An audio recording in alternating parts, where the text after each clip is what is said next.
Everyone, I'm Bharati Gupta. Friends, you all are welcome to my channel.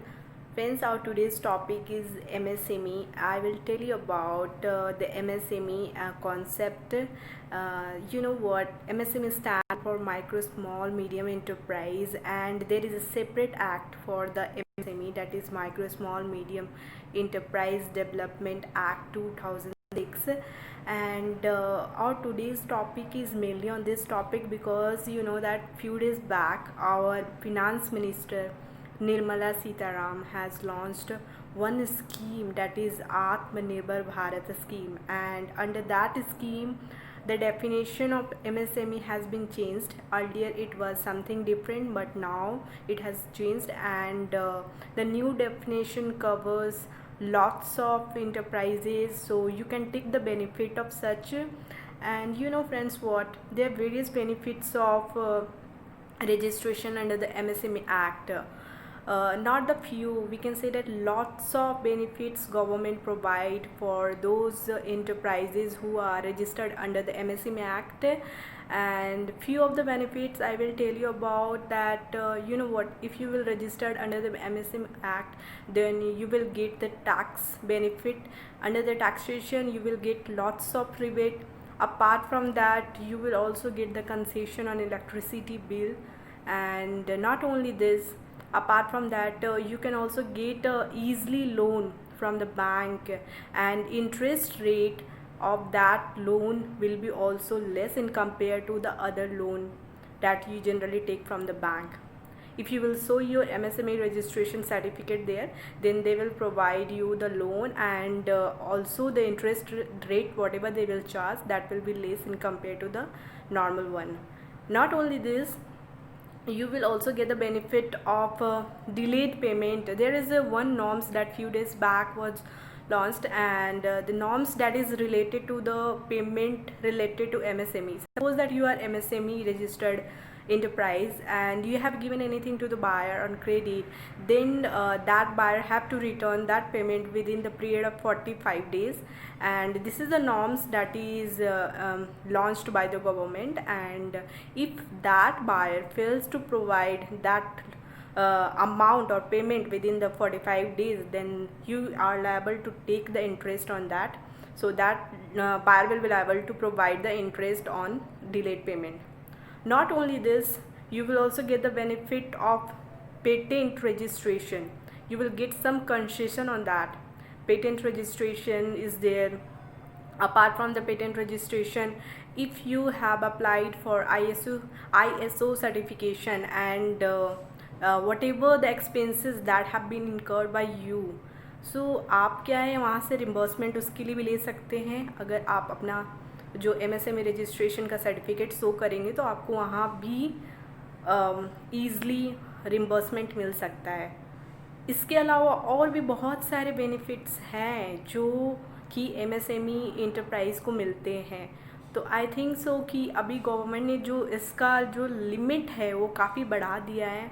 And मुझे लगता है कि friends, जो भी लोग इस क्राइटेरिया के अंडर आ रहे हैं उनको इसके अंडर रजिस्ट्रेशन करा लेना चाहिए.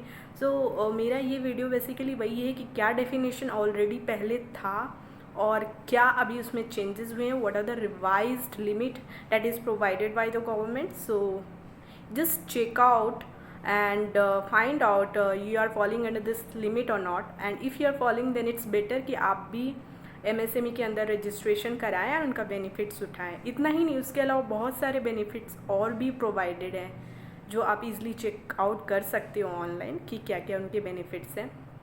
So let's begin and check out whether you are falling under this criteria or not, friends. तो हम लोग देख सकते हैं कि पहले जो क्राइटेरिया था, जो ओल्ड क्राइटेरिया था, वहाँ पे manufacturing enterprise and service enterprise के लिए डिफरेंट क्राइटेरिया था. उनके लिए डिफरेंट, मैन्युफैक्चरिंग इंटरप्राइज के लिए इन्वेस्टमेंट डिफरेंट था, एंड सर्विस इंटरप्राइजेस के लिए इन्वेस्टमेंट जो है डिफरेंट यहाँ पे दिया हुआ है. सारी कैटेगरी में, चाहे वो माइक्रो, स्मॉल हो या मीडियम हो, तीनों केसेस में अपने देख सकते हैं कि जो पहले इतने दिनों से MSME का जो डेफिनेशन चला आ रहा था उनमें manufacturing enterprise and service enterprise दोनों के लिए अलग अलग क्राइटेरिया दिया हुआ था. बट जब रिवाइज्ड एमएसएमई का डेफिनेशन आया, उसमें हम लोग देखेंगे कि जो मैन्युफैक्चरिंग एंड सर्विस एंटरप्राइज है, उन दोनों के लिए सेम क्राइटेरिया दिया गया है। पहले जो था मैन्युफैक्चरिंग एंड सर्विसेज के लिए डिफरेंट क्राइटेरिया, डिफरेंट इन्वेस्टमेंट था हर के लिए, चाहे वो माइक्रो हो, स्मॉल हो या फिर मीडियम हो। बट रिवाइज जब हुआ एमएसएमई का डेफिनेशन, देन कंपोजिट क्राइटेरिया आया, चाहे वो मैन्युफैक्चरिंग इंटरप्राइज हो, चाहे वो सर्विसिंग इंटरप्राइज हो, उन दोनों के लिए सेम क्राइटेरिया था। एंड यहाँ पे फ्रेंड्स एक चीज़ आप और नोटिस करोगे कि यहाँ इन्वेस्टमेंट के अलावा टर्नओवर का भी क्राइटेरिया दिया हुआ है, एंड उन दोनों के बीच में एंड भी दिया है।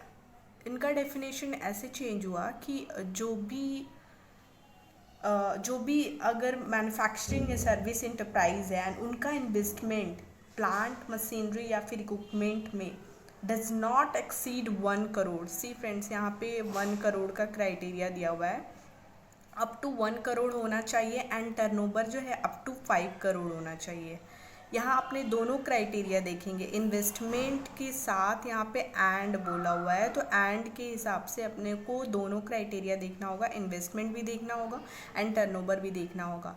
अगर आपका एंटरप्राइज जो है इन्वेस्टमेंट वाला क्राइटेरिया में भी फॉल कर रहा है, that is up to 1 crore है, एंड टर्नओवर वाला क्राइटेरिया में भी फॉल कर रहा है, that is up to 5 crore है, तो वो है माइक्रो एंटरप्राइज के अंडर में आ जाएगा। सेकंड क्राइटेरिया बोल रहा है स्मॉल एंटरप्राइज के लिए कि इन्वेस्टमेंट अगर आपका अप टू 10 करोड़ है एंड टर्नओवर जो है अप टू 50 करोड़ है, देन इन दैट केस वो स्मॉल एंटरप्राइज के कैटेगरी में आएगा।